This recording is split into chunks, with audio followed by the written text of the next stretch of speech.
Hey everybody, it's Vicki with Dementia with Grace. I hope y'all are doing fabulous today. I hope that you are enjoying both of these series on the channel. On Monday, Wednesday, and Friday, we talk about the ABCs of dementia FAQs, and we do just a little bit of answering questions about the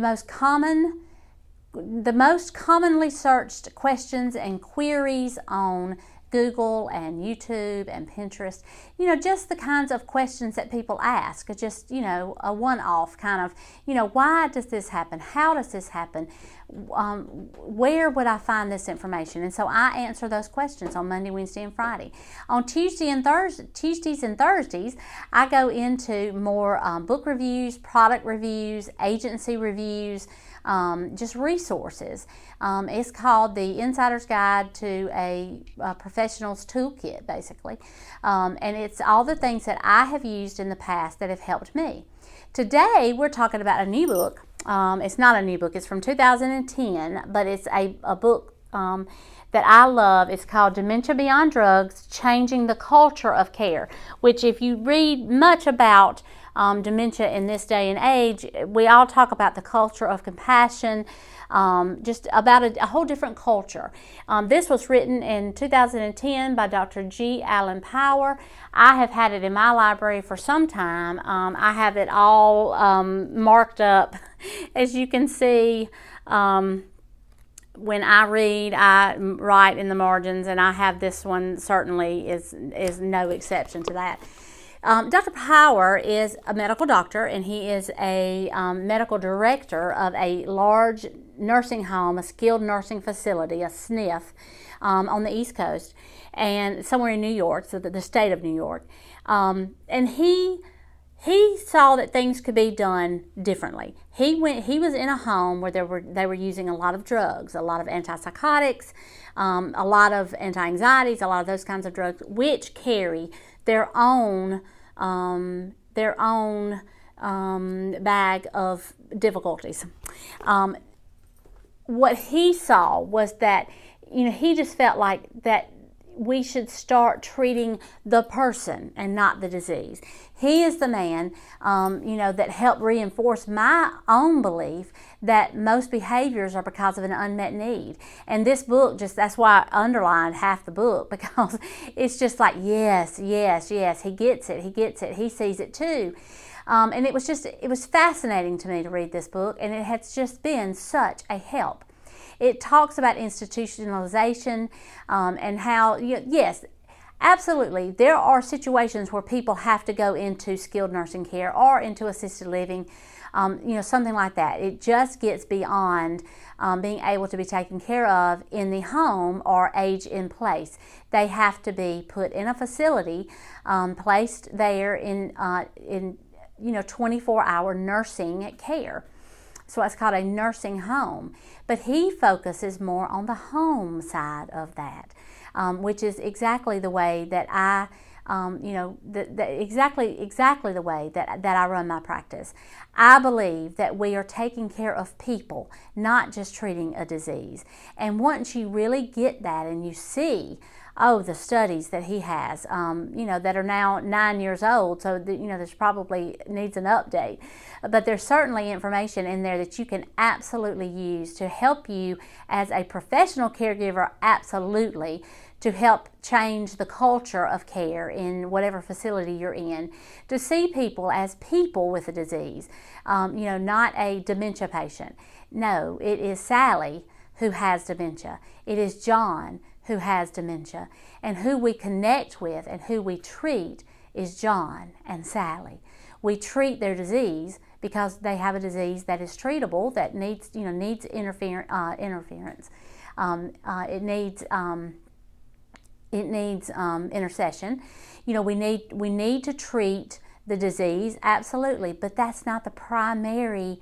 That's not the primary focus. If we just get down to the bare minimum, the simplest understanding, we are people taking care of people, and we need to understand that person as well as we can to be able to provide the level of care that they as an individual need. I believe in taking care of the person. And yes, there are times when antipsychotics are needed, anti-anxieties are useful, an antidepressant is powerful. And I'm not against medicine. I'm not against medicine. A lot of people think that I am, and I'm not. I am against over-medicating. I am against using medication as a crutch. I am against using medication just so that the shift goes easier or something like that. And that does happen, and I have seen that happen. I have also been in fabulous, wonderful, wonderful homes, nursing homes, who get it. And they are taking care of the person, and they know all about the person. They know what subject lights them up to reminisce about. They know them so well that they know if a UTI is on the horizon because they're just not behaving the same way. You cannot get that kind of feedback if you have somebody zonked out all day long. And so I'm not an advocate of chemically restraining somebody, which is basically what you do. If you over-medicate somebody, it's a chemical restraint. It's not a physical restraint, but it's a chemical restraint. I'm absolutely against that.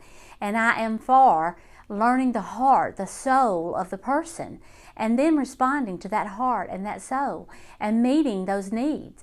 And in that way, behaviors diminish. I have seen it over and over and over, and I know that it works. And it's the most compassionate way to take care of people. You know, when I go to the nursing home, eventually I'll have one daughter, and I've told her, hey, if the time comes that you can't take care of me, absolutely put me in the nursing home.